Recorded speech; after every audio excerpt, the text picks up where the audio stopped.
أهلا بيكم في نجم وبرج. النهاردة هنتكلم عن توقعات الأبراج ليوم السبت 8 فبراير. اليوم ده مليان طاقة إيجابية ودافع قوي لتحقيق أهدافكم، سواء بقى في الحياة المهنية أو العاطفية. خليكم معانا عشان تكتشفوا ايه اللي مستنيكوا اليوم ده، وكل برج هيكون عنده توقعات خاصة بيه. تابعونا. وأول حاجة هنبدأ بيها الأخبار الفلكية. النهاردة القمر في برج الحمل، وده بيزود حماستكم وطاقتكم للقيام بمشاريع جديدة، لكن لازم تكونوا حذرين في اتخاذ قرارات عاطفية أو مالية، لأن ممكن تتسرعوا شوية.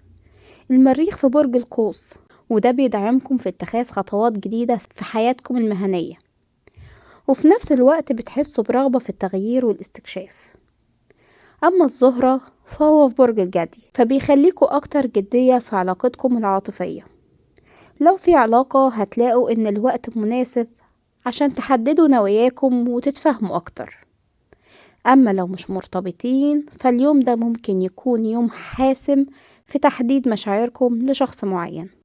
ودلوقتي جه ميعادنا مع التوقعات اليومية، وأول برج معانا برج الحمل. النهاردة مع برج الحمل القمر في برجكم، ده بيديكم طاقة كبيرة علشان تتحركوا بسرعة وتحققوا أهدافكم.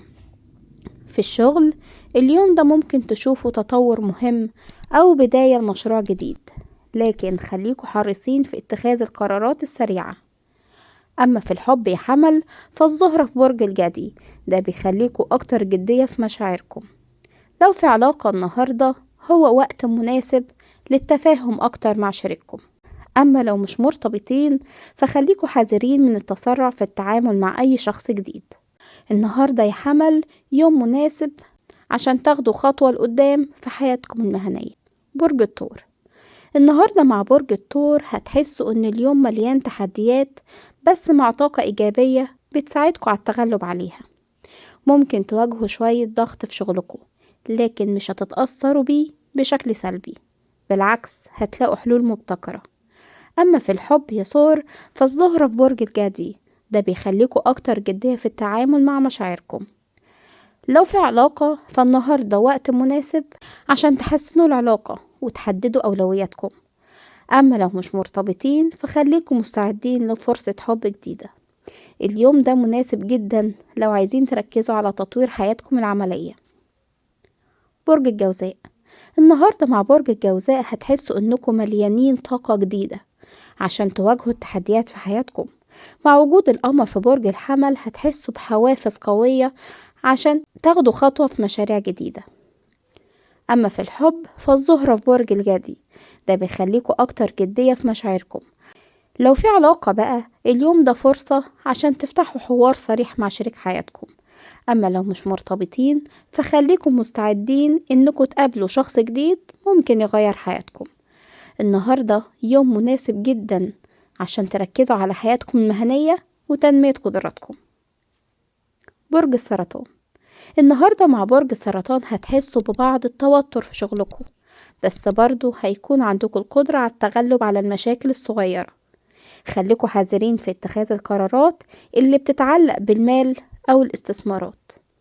أما في الحب فالزهرة في برج الجدي، ده بيخليكوا أكتر جدية في تعاملاتكم العاطفية. لو في علاقة اليوم ده فرصة عشان تقووا الروابط بينكم وبين شريك حياتكم.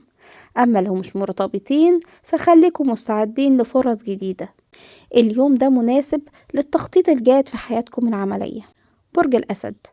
النهاردة مع برج الأسد هتحسوا بدافع كبير لتحقيق النجاح وتوسيع نطاق عملكم. مع القمر في برج الحمل هتلاقوا فرص جديدة عشان تحققوا طموحاتكم دي. خليكم مركزين لأن الحظ هيساعدكم لو اشتغلتوا بجد. في الحب الزهرة في برج الجدي، ده بيخليكوا أكتر جدية في علاقتكم. لو في علاقة النهاردة فرصة لتحسين التواصل مع شريك حياتكم. أما لو مش مرتبطين خليكم مستعدين لفرص جديدة ممكن تتفتح قدامكم. اليوم ده فرصة كبيرة عشان تتقدموا في شغلكم وحياتكم الشخصية. برج العذراء. النهاردة مع برج العذراء هتحسوا إن اليوم مليان تحديات، خصوصا في العمل. مع وجود القمر في برج الحمل هتحسوا برغبة في الانطلاق وإن انتوا تبدأوا مشاريع جديدة، لكن خليكم حذرين في التعامل مع الأمور العاطفية. في الحب، الزهرة في برج الجدي ده بيخليكوا أكتر جدية في مشاعركم. لو في علاقة، النهاردة فرصة لفتح حوار صريح مع شريك حياتكم. أما لو مش مرتبطين فخليكم مستعدين، ممكن تقابلوا شخص جديد. النهاردة مناسب جدا عشان تركزوا في شغلكم وتوصلوا لأهدافكم. برج الميزان، النهاردة مع برج الميزان هتحسوا ان الطاقة بتاعتكم عالية جدا، خاصة في الحياة العملية. مع القمر في برج الحمل هتلاقوا فرص لبدء خطوات جديدة في حياتكم المهنية.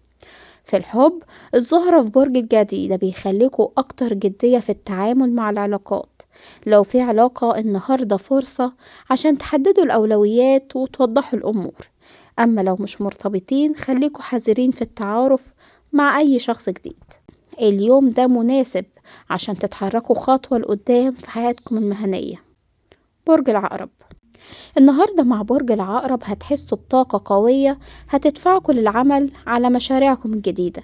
مع القمر في برج الحمل هتلاقوا فرص لتوسيع دائرة معرفكم وتحقيق أهدافكم. في الحب، الزهرة في برج الجدي ده بيخليكوا أكتر جدية. لو في علاقة، النهاردة فرصة عشان تقووا روابط مع شريك حياتكم. أما لو مش مرتبطين فاليوم ده ممكن يجيب لكم فرصة حب جديدة. اليوم ده فرصة كبيرة عشان تبدأوا خطوة جديدة في حياتكم العملية. برج القوس، النهاردة مع برج القوس هتحسوا ان اليوم مليان طاقة إيجابية هتدفعكم عشان تحققوا أهداف جديدة.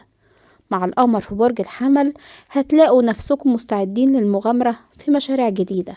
في الحب، الزهرة في برج الجدي ده بيخليكوا أكتر جدية.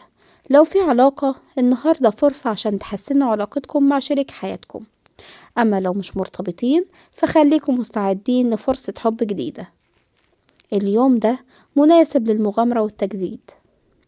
برج الجدي، النهاردة مع برج الجدي هتحسوا بتقديم أكتر في العمل، وممكن حد يلاحظ جهودكم دي ويقدم لكم تقدير حقيقي.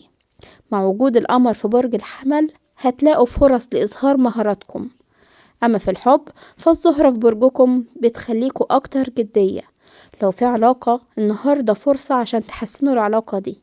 أما لو مش مرتبطين بقى فاليوم ده ممكن يكون مناسب لحب جديد. اليوم ده فرصة للانطلاق والتقدم في كل المجالات.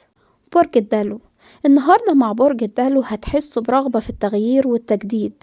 مع القمر في برج الحمل هتلاقوا نفسكم مستعدين ان انتوا تخوضوا مغامرات جديدة، سواء بقى في العمل او الحياة الشخصية. في الحب، الزهرة في برج الجدي ده بيخليكوا اكتر جدية في المشاعر. لو في علاقة، النهاردة فرصة عشان تحددوا نواياكم مع شريك حياتكم. اما لو مش مرتبطين خليكم مستعدين لفرص حب جديدة. اليوم ده مناسب للتحسين والتغيير. برج الحوت، وأخيرا مع برج الحوت هتحسوا اليوم ده برغبة كبيرة في التنظيم والتحسين. مع القمر في برج الحمل هتلاقوا نفسكم قادرين على حل المشاكل الصغيرة. في الحب، الزهرة في برج الجدي ده بيخليكوا أكتر جدية في علاقتكم. لو في علاقة، النهاردة فرصة عشان تحسنوا التواصل مع شريك حياتكم. لو مش مرتبطين خليكم مستعدين لفرص جديدة. اليوم ده فرصة لتحقيق التغيير في حياتكم. وبكده نكون وصلنا لنهاية حلقتنا النهاردة. أتمنى تكونوا استفدتوا من التوقعات. وزي ما قلنا في بداية الحلقة، الفلك دايما مليان مفاجآت، واليوم ده مليان فرص وتحديات، لكن أكيد فيكم الأقوى عشان تواجهوها. لكن أكيد فيكم القوة عشان تواجهوها. افتكروا دايما ان الأبراج مش هي اللي بتحدد حياتكم، لكن انتوا اللي بتصنعوا مستقبلكم وبتحددوا مساركم في الحياة. لو عندكم اي استفسار او تعليق ما تترددوش تبعتولنا، ودايما خليكوا قريبين مننا عشان تعرفوا كل جديد وتكونوا جاهزين للي جاي. استنونا في الحلقة الجاية مع توقعات جديدة وأحداث مثيرة. باي باي، وخلوا يومكم مليان بالسلامة والطاقة الإيجابية.